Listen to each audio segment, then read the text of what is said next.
नमस्कार, मैं नवीन जायसवाल फॉर राजस्थान में आपका स्वागत है। राजस्थान में भंजलाल सरकार के एक्सपेंशन होने के साथ ही अब कुल मंत्रियों की संख्या 25 हो गई है।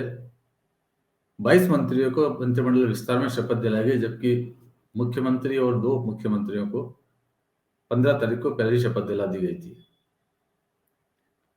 लेकिन इसके बावजूद प्रदेश में कई वर्ग हैं जो इस मंत्रिमंडल को लेकर खुश नहीं है। जाति समीकरण के हिसाब से कई वर्ग है जो मांग कर रहे हैं कि उन्हें पर्याप्त प्रतिनिधित्व नहीं मिला है। जिन्हें बिल्कुल नहीं मिला है वो मांग कर रहे हैं कि उनका प्रतिनिधित्व दिया जाए, और जिन्हें मिला है उसमें कुछ वर्ग ऐसे हैं जिन्हें वो मानते हैं कि उन्हें अपनी आबादी के हिसाब से कम प्रतिनिधित्व मिला है, मंत्रिमंडल में कम स्थान मिला है।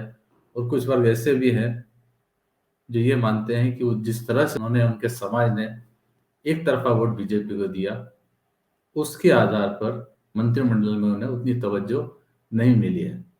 तो ये वर्ग भी लगातार मांग कर रहे हैं कि मंत्रिमंडल में उनका प्रतिनिधित्व बढ़ाया जाए। क्योंकि 5 सीटें खाली हैं, इसलिए अब दावेदारी जता रहे हैं कि अगला विस्तार हो तो उसके अंदर उन्हें भी मौका दिया जाना चाहिए। जो 22 मंत्रियों को शपथ दिलाई गई थी, उन 22 मंत्रियों के अंदर 3 एसटी से थे और 2 एससी से थे। उसके अलावा 2 राजपूत वर्ग से मंत्री बनाए गए थे। एमबीसी से 2, जैन समाज से 1, सिख समाज से 1 ब्राह्मण और ओबीसी से 10 बनाए गए थे, जिसमें 4 जाट हैं। अब मुख्यमंत्री और उप मुख्यमंत्री को मिलाकर जो स्थिति बन रही है, उसके अंदर एससी से 3 मंत्री हैं, 1 उप मुख्यमंत्री हो गए, इसमें प्रेमचंद बैरवा हैं। और राजपूत 3 हो गए, जिसमें 1 उप मुख्यमंत्री दिया कुमारी हैं। और 2 कैबिनेट मंत्री बनाए गए, राज्यवर्धन सिंह राठौड़ और गजेंद्र सिंह खेमसर। ब्राह्मणों में खुद मुख्यमंत्री भजनलाल शर्मा ब्राह्मण हैं, और इसके अलावा संजय शर्मा जो अलवर से, उनको स्वतंत्र प्रभार के साथ राज्य मंत्री बनाया गया है। लेकिन इसके बावजूद कुछ वर्ग हैं जो छूट गए हैं। उसके अंदर सबसे बड़ा एक वर्ग है यादव समाज। यादव समाज से हर मंत्रिमंडल के अंदर कोई ना कोई मंत्री बनता रहा है, लेकिन इस बार यादव समाज को भजनलाल शर्मा की कैबिनेट के अंदर, इनके मंत्री परिषद में बिल्कुल भी स्थान नहीं मिला है। बाबा बालकनाथ जो अलवर से सांसद रहे और बाद में तिजारा से विधानसभा चुनाव लड़ा, उन्होंने चुनाव जीते थे, उन्हें एक बड़ा दावेदार माना जा रहा था। कहाँ तो उनकी बात हो रही थी कि शायद वो मुख्यमंत्री पद के दावेदार हैं। उनका नाम खूब चला था जब तक राजस्थान के अंदर मुख्यमंत्री का नाम फाइनल नहीं हुआ था। तब तक बाबा बालकनाथ एक बड़े दावेदार मुख्यमंत्री पद के थे, लेकिन बाद में वो मुख्यमंत्री नहीं बन पाए। तब ये माना जा रहा था कि कम से कम उन्हें कैबिनेट में स्थान जरूर मिलेगा, उनके हिंदुत्ववादी छवि के कारण, जिस इलाके से वो चुनाव जीत कर आए थे उस इलाके के कारण, और तीसरा उनके समाज के कारण कि वो यादव समाज से भी हैं, फिर सांसद थे। तो एक बड़ा दावा उनका था, लेकिन बाबा बालकनाथ को स्थान नहीं मिला। और भी यादव समाज से कैंडिडेट थे, जसवंत यादव थे, उन्हें भी मौका नहीं मिला। तो इस बार यादव समाज से कोई भी कैंडिडेट मंत्रिमंडल में, कोई भी विधायक जगह नहीं बना पाया। एक और वर्ग है सिंधी समाज। सिंधी समाज से भी हर बार मंत्रिमंडल में स्थान मिलता रहा है, लेकिन इस बार सिंधी समाज से किसी को मौका नहीं मिला है। वासुदेव देवनानी जो पहले मंत्री रह चुके हैं, उन्हें इस बार विधानसभा अध्यक्ष बना दिया गया, तो उनका भी दावा खत्म हो गया। श्रीचंद कृपलानी जो निम्बाड़े से जीते थे, वसुंधरा राजे के समर्थक रहे हैं, लेकिन उनको भी स्थान नहीं मिला। तो इस बार इस समाज को भी मंत्रिमंडल के अंदर कोई जगह नहीं मिली है। एक और बड़ा वर्ग है वैश्य समुदाय का। वैश्य समुदाय से इस बार एक भी मंत्री नहीं है। हालांकि वैश्य समुदाय के नाम पर गौतम दत्त को माना जा रहा है, पर वो जैन समाज से आते हैं, उन्हें जरूर स्थान मिला है। लेकिन राजस्थान के अंदर पहले कालीचरण सराफ जो जयपुर से लगातार विधायक रहे हैं, वसुंधरा राजे के समर्थक भी रहे हैं। उसके अलावा भी कई मंत्रियों के नाम रहे हैं वैश्य समुदाय से, लेकिन इस बार वैश्य समुदाय से किसी को भी स्थान नहीं मिला है। इस समुदाय में भी नाराजगी है कि उन्हें मंत्रिमंडल में मौका नहीं दिया गया है। इसके अलावा और भी वर्ग है। मुस्लिम वर्ग की यदि बात किया तो मुस्लिम वर्ग से तो भाजपा ने इस बार, चूंकि किसी भी प्रत्याशी को टिकट ही नहीं दिया था विधानसभा का, तो स्वाभाविक रूप से मुस्लिम वर्ग से कोई मंत्री बनने की संभावना इस बार थी भी नहीं। गुर्जरों में भी इस बात को लेकर पूरी तरह संतोष नहीं है कि उन्हें भी पर्याप्त स्थान नहीं मिला है।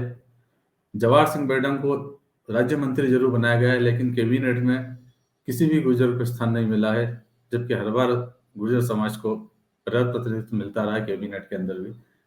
पिछली बार भी अशोक चांदना गहलोत सरकार के अंदर मंत्री थे, खुद सचिन पायलट डिप्टी सीएम रह चुके हैं, उससे पहले वसुंधरा सरकार के समय भी मंत्री रहे। लेकिन इस बार गुर्जर समाज के अंदर ये शिकायत है। वैसे भी इस बार गुर्जर समाज ने बड़ी संख्या के अंदर भाजपा को वोट दिया था। जो नतीजे बताते हैं, गुर्जर बहुल सीटों के नतीजे बताते हैं कि इस बार भाजपा के विधायक, गुर्जर विधायक ज्यादा जीते हैं, लेकिन समाज को इस बार महिला सरकार के मंत्रिमंडल के अंदर स्थान वैसा नहीं मिल सका है।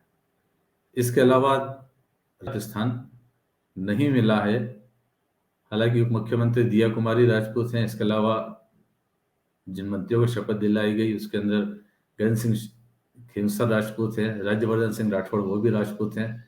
लेकिन फिर भी समाज का ये कहना है कि जिस संख्या में उन्होंने एक तरफा वोट भाजपा को दिया है, परंपरागत रूप से भाजपा से जुड़े हैं, उस अनुपात के अंदर उनके समाज को भी मंत्रिमंडल में स्थान नहीं मिला है। भौगोलिक स्थिति की भी यदि बात की जाए तो उसमें कई स्तर पर असमानता है। प्रदेश में वैसे 50 जिले हैं, पर अगर 50 जिले के अलावा अगर 33 जिले जो पहले रहे अस्तित्व में पुराने, उनको भी अगर आधार माना जाए तो 33 जिलों में से सिर्फ 18 जिलों को प्रतिनिधित्व मिला है। 15 जिलों से कोई भी मंत्री नहीं बना है।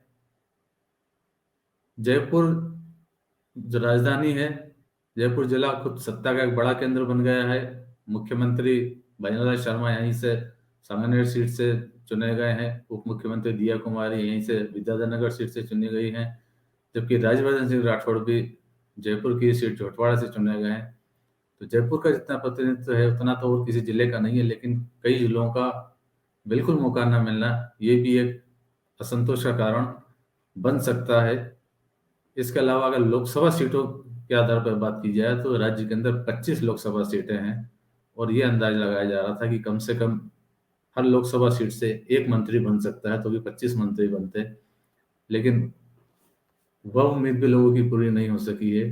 जो 25 लोकसभा सीटें हैं उनमें 18 लोकसभा सीटों को प्रतिनिधित्व मिला है। 7 लोकसभा सीटें अब भी ऐसी है जहां से कोई भी मंत्री नहीं बना है।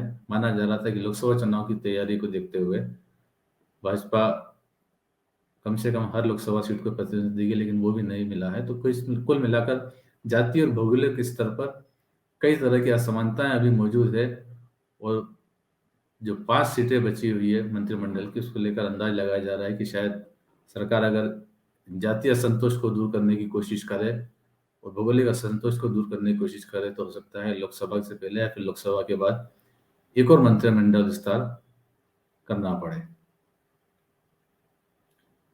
फिलहाल इस वीडियो में इतना ही। अंत में एक बार फिर आपसे यही कहेंगे कि 4PM राजस्थान चैनल को सब्सक्राइब जरूर करें और इस वीडियो को लिंक को जितना हो सके उतना शेयर करें ताकि हमारी खबरें ज़्यादा से ज़्यादा लोगों तक पहुंच सके। नमस्कार।